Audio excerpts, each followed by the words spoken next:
Alright, so let's take a crack at this molding, shall we? That's fun stuff.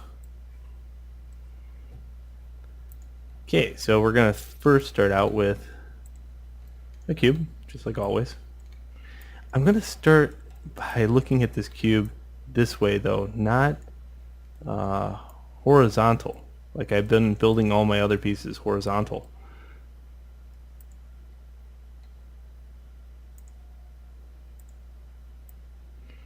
I'm going to kind of eyeball this.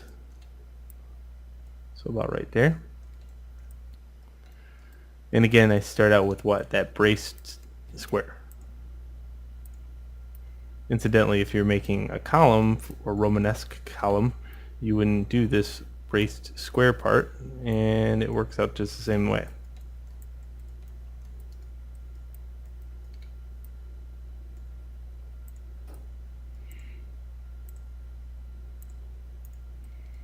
Okay, so there we have our first.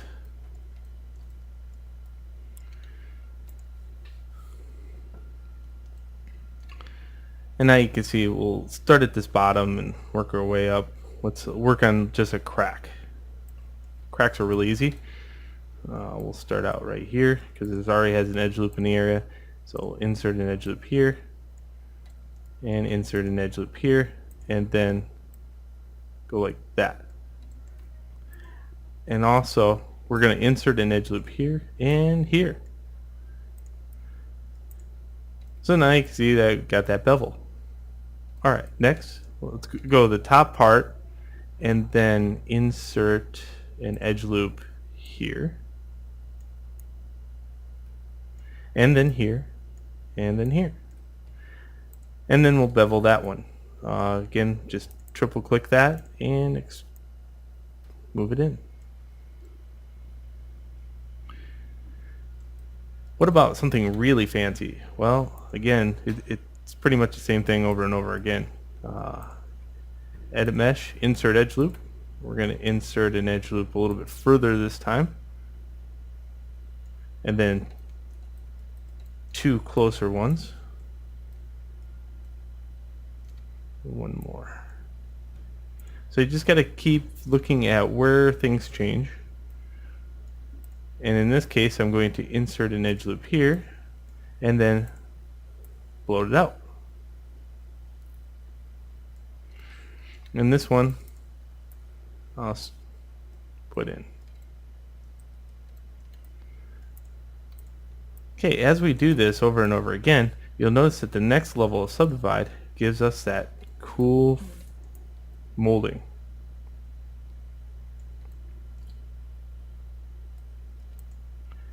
And as long as you have a good base, like this smooths out too much.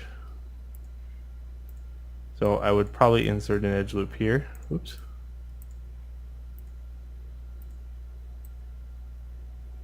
And here to make that better.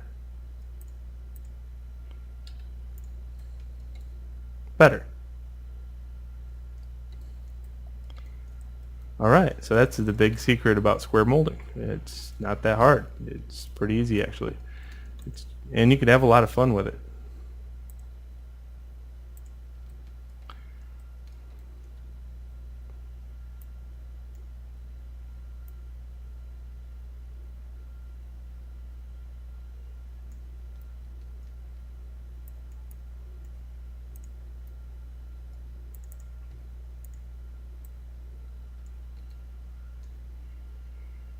And I'm just going to keep continuing to do this until I get the design down.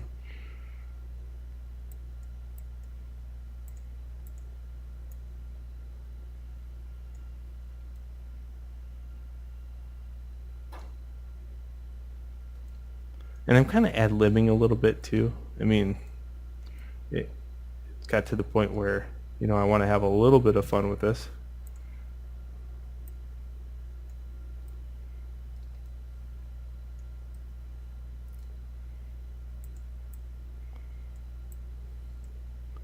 Whenever you don't want it to affect the top part, you just make sure you brace that first before you make any change.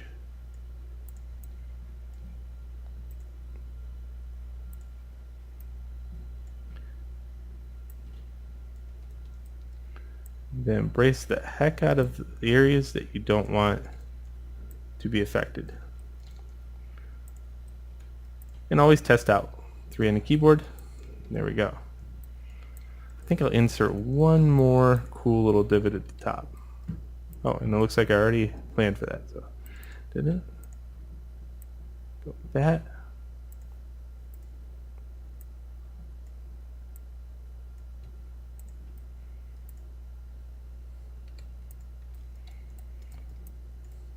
There we have our side piece.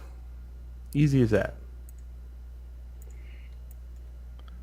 It was a little easier to model that standing up. Don't know why, but I always have a harder time trying to do it if it's laying down. Now with this molding stuff, you can pretty much scale it to your heart's content. And it's a good idea to practice because really you use this a lot. This is a really handy modeling technique for creating details, especially if you went to a game design type of deal when you're, I guess the CG world works too, but I use this a lot for detailing out levels. Okay, so there's a crack in between here. You can see it. See it? They didn't think about dusting back then. So I'm going to put that to the side.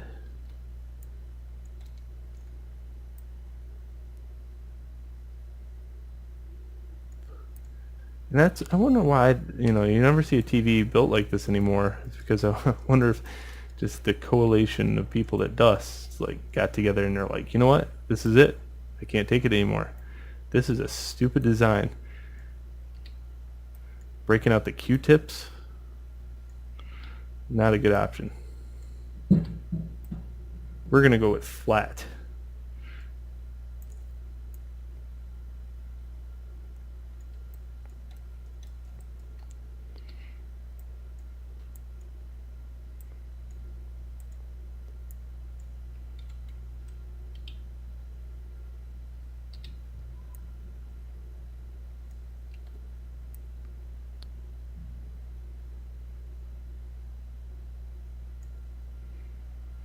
So now this kind of frames in everything. So I'm making the exact shape because after this things get flat.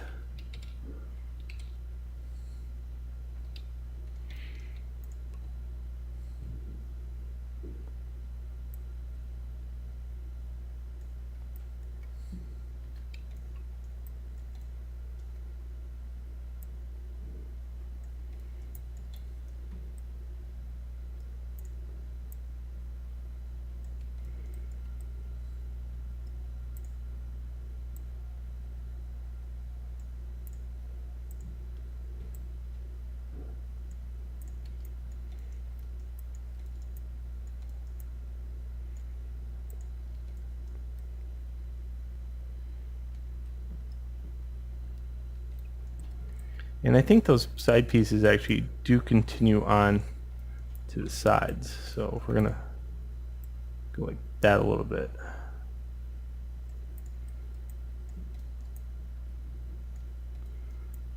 Alright, now that we did that, I'm 100% sure that you're ready to do the top and bottom by yourself. So there is this to contend with, this bottom one, which is just that molding that I showed you. The top one is just that molding I showed you, and then there's a little space in between, and we'll meet back in the next video. Yeah, silly me started to put this backwards or sideways, so just wanted to address that in the video so I don't get trolled. There you go. Now it's correct.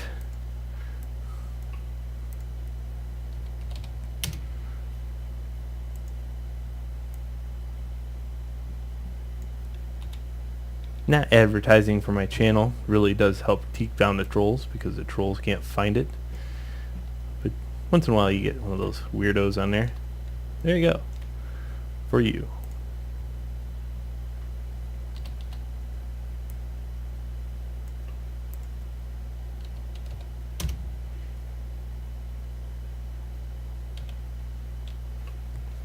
Let's meet back in the next video.